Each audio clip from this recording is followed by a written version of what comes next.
Welcome back to SeedSafe's channel.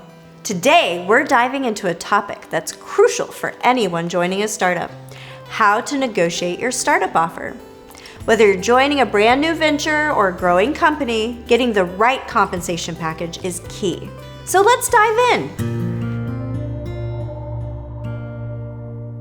Let's break down the components of a typical startup offer. You'll usually see a mix of these: salary, equity like stock options or RSUs, bonuses, benefits. Understanding what each of these components means and their value is the first step in a successful negotiation. But let's be honest, the real draw of a startup is owning your work without the bureaucracy of a big company and being able to reach for that big payday at IPO. That's why the equity piece of your offer is so important, even though it can be the least transparent part.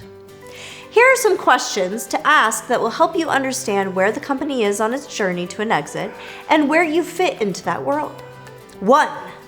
When was the last 409A valuation done?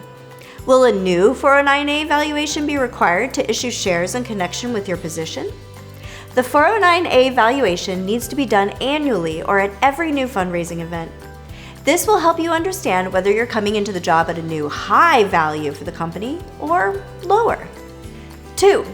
How much runway does the company have? Do they have 12 months or less of cash? This tells you how long the company and your job can last without new funding.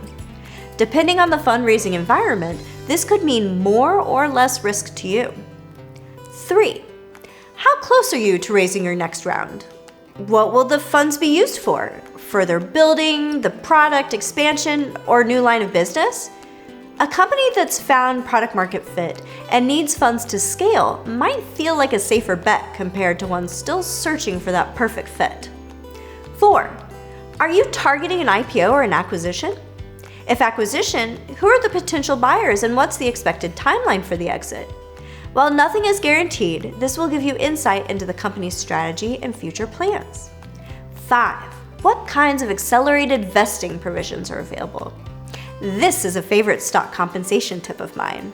Ask for accelerated vesting in the event of an exit. For director levels or higher roles, we often suggest negotiating for 100% accelerated vesting. So what is accelerated vesting? It means that if the company sells, IPOs, or merges within your first few years, you can still keep more of your stock than what was originally time vested. For example, if you have 100,000 RSUs vesting over 4 years and the company sells after only 2 years, without accelerated vesting, you just have the 50,000 in RSUs that vested. With 100% accelerated vesting, now all 100,000 RSUs would vest to you, doubling your payout. So let's talk about now the questions you need to ask yourself. What's driving you to look at this position? Are you aiming to move up in your career, make more money, or work on a product that will change the world? What does your ideal work life look like? Startups are known for burning people out with many hours. Are you ready for the trade-off that comes with startup life? If you feel underpaid, would you accept a counter offer from your current employer? How much longer would you stay if they matched the startup offer? If you're driven by the impact of startup life, a little more money might not change what you ultimately do. Are you looking for walkaway money?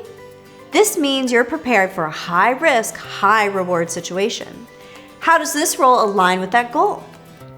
If the startup is in a Series D or earlier, most stock compensation will likely come in the form of options. Startups often offer incentive stock options, or ISOs, with the hope that they'll increase in value as the company raises more funds. The downside? You don't know if the company will make it to a liquidity event, and it could take over a decade to see any returns. You have to be ready tax-wise. What's your strategy for maximizing stock compensation? Do your homework. Research industry standards for your role and experience level using resources like levels.fyi, h1bdata.info, or conversations with friends in the industry to know your market value. If you're offered stock, how much cash are you willing to invest in options? Or if RSUs, what's your strategy for using them? What are your financial needs and risk tolerance? Understanding your annual expenses and savings, how much risk can you really take right now? The earlier the company stage, the less cash they may have for salaries. And often that means a trade-off of cash and equity. So monitor your budget. Know your budget and add a buffer for unexpected events. And remember, if you're offered stock options, you'll still need to pay to exercise them. Don't go too low on salary, or you might not be able to afford exercising your options for the tax benefits.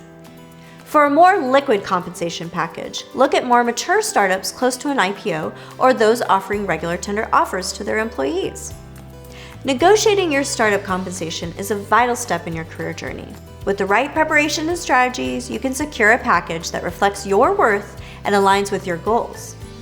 If you found this video helpful, give us a thumbs up and subscribe for more information. Thank you for watching.